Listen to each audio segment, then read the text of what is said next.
Okay, I'm here to say about my robot, the Henry Coulter. As many of you know, for my project I decided to do a combat robot. This sort of thing you've seen on Robot Wars, where they're driving around each other. Yeah, here's a clip now. Psycho. And Dead Metal too.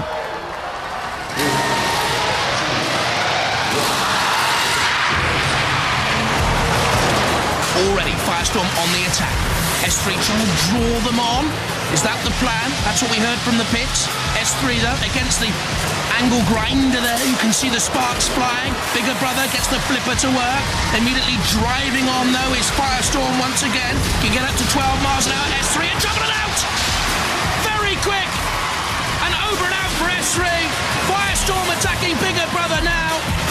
Well, this is for pride and perhaps a little bit of a grudge because S3 are gone. They were bumping, they were barged. Up on the blade, looked vulnerable. A little flick on the way through from Firestorm. Bigger Brother took over. And out they went. Over in a trice. Well, I have made a body for my robot. This is made out of laser grade ply. It's made out of two different thicknesses though to offset weight. We've got the 5mm for the front slope, the sides and the back.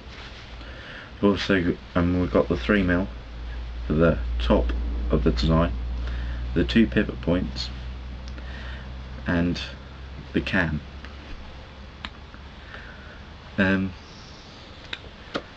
This was created on the very laser cutter which we have at the Skills Centre. To do this I used a CAD package called 2D Design.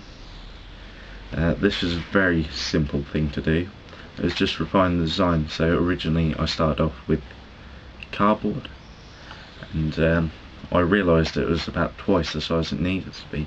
I think it ended up being about, it came from about a foot long and about 300mm long and about 150mm wide, and about the same height, all the way down to, I think it's now 220mm long, about 100mm wide and 90mm high. This doesn't alter the geometry of the robot too much, but it does get rid of a lot of weight, and also it would struggle because my car is only that big. So if you got a massive body on it, that's more weight, and it's a lot harder for it to push, especially the wood, because the wood is relatively heavy, and that is a big point about my robot, the weight, as it is a speed based design. It does require the minimum weight so the motors can function as they would if it was just the plastic injection molded body on there. The main problem with lasering out was getting the settings right, because up to that point I don't think we had successfully cut through wood. We had lasered, we had etched into wood, such as on David's laptop stand, but we hadn't cut it out successfully.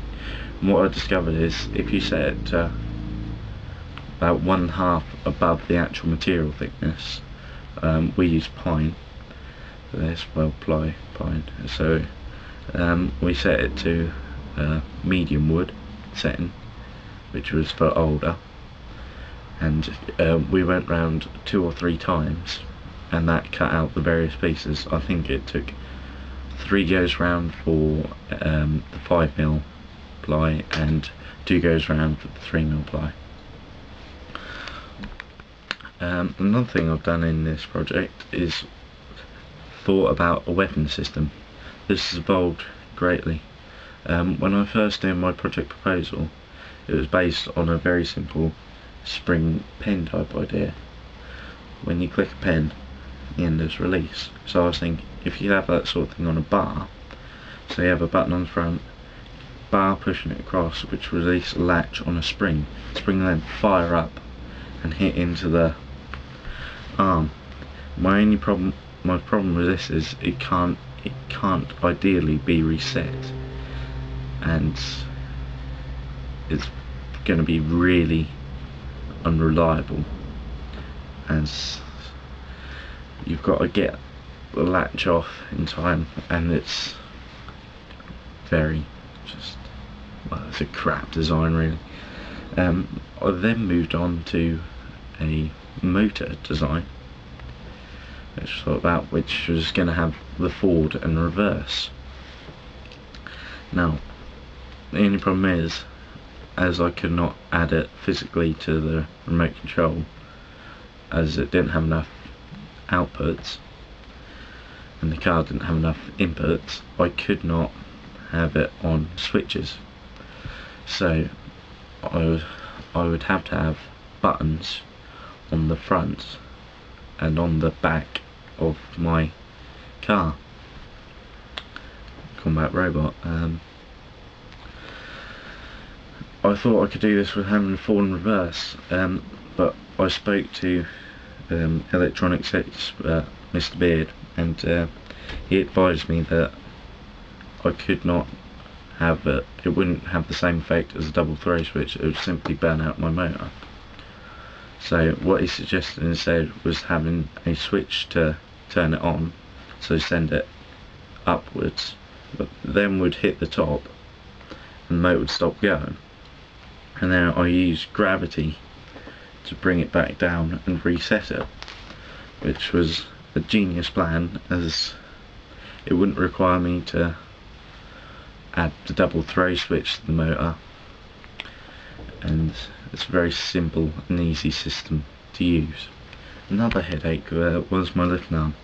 I'd originally planned to make it out of aluminium bar.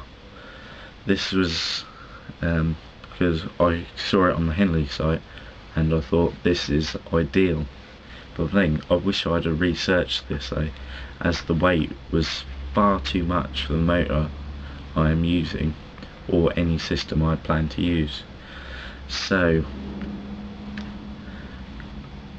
that was effectively wasted material or waste of resources in the budget. I've since gone and recycled a piece of aluminium off a porch.